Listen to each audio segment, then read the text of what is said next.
Hello everyone. Welcome to we must know YouTube channel. నేను మీ భార్గవ్. ఈ రోజు మన వీడియోలో చాలా ఇంపార్టెంట్ విషయం గురించి డిస్కస్ చేసుకుంటున్నాం. ముందుగా మన ఛానల్ ఎవరెవరైతే సబ్స్క్రైబ్ చేయలేదో అందరూ ఒకసారి సబ్స్క్రైబ్ చేసేసుకుంటే మనం వీడియోలోకి వెళ్ళిపోదాం. కొన్ని రోజుల నుంచి నేపాల్లో గందరగోళం జరుగుతుంది. అసలు ఏంటి అనేది ఈ వీడియోలో తెలుసుకుందాం. నేపాల్‌లో ప్రొటెస్టులు జరుగుతున్న విషయం చాలా మందికి తెలుసు.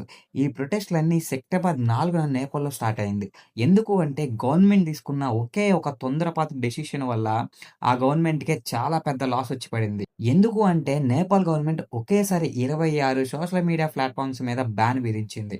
Like YouTube, Facebook, Twitter, WhatsApp, Instagram ఇలా బ్యాన్ డిక్లేర్ చేసిన వెంటనే నేపాల్ యువతంతా 'పుష్ప 2' సినిమాలో అల్లు అర్జున్ గారు ఊగిపోయినట్లు ఊగిపోయారు. రోడ్లపైకి వచ్చి ప్రొటెస్టులు చేయడం స్టార్ట్ చేశారు.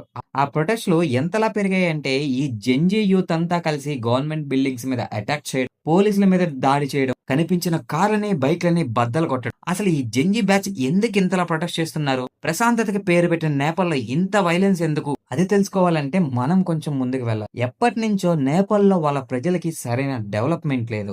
అంతేకాకుండా ఇప్పుడున్న జనరేషన్స్‌కి న్యూ జాబ్స్ లేవు. వాళ్ళకి సరైన గైడెన్స్ గూడా లేదు. వాళ్ళు గవర్నమెంట్ మీద పెట్టుకున్న ఆశలన్నీ మెల్లిమెల్లిగా కోల్పోతున్నారు. ఇంతలో సెప్టెంబర్ 4న ఈ బ్యాన్‌ని రివీల్ చేసింది గవర్నమెంట్. ఆ తర్వాత ప్రొటెస్టులు పెద్దగా మారి సెప్టెంబర్ 8న పార్లమెంట్, సుప్రీం కోర్ట్, పొలిటీషియన్స్ హౌస్‌కి గూడా ఫైర్ పెట్టేంత స్టేజ్‌కి వెళ్ళిపోయారు. ఈ ర్యాలీస్ ఎక్కువయ్యేసరికి పోలీసులు ప్రొటెస్ట్ చేసిన వాళ్ళపై టియర్ గ్యాస్, రబ్బర్ బుల్లెట్స్‌తో దాడి చేశారు. అండ్ బాధాకరమైన విషయం ఏంటి అంటే లైవ్ రౌండ్స్ కాల్పులు కూడా జరపడం జరిగింది. ప్రొటెస్ట్ చేసే వాళ్ళలో 20 మందికి పైగా చనిపోయారు. చాలా మందికి గాయాలయ్యాయి. ఇటు పక్క పోలీస్ వాళ్ళకి కూడా గాయాలయ్యాయి. ఇక సెప్టెంబర్ 9వ తారీఖున నేపాల్ ప్రైమ్ మినిస్టర్ అయిన కేపీ శర్మ ఓలీ గారు రిజైన్ చేశారు. ఆర్మీని రోడ్స్ మీద డిప్లాయ్ చేసి నేషనల్ వైడ్ కర్ఫ్యూని డిక్లేర్ చేశారు. నేపాల్ కి ట్రావెల్ చేసే వాళ్ళని కూడా వెనక్కి పంపించేశారు.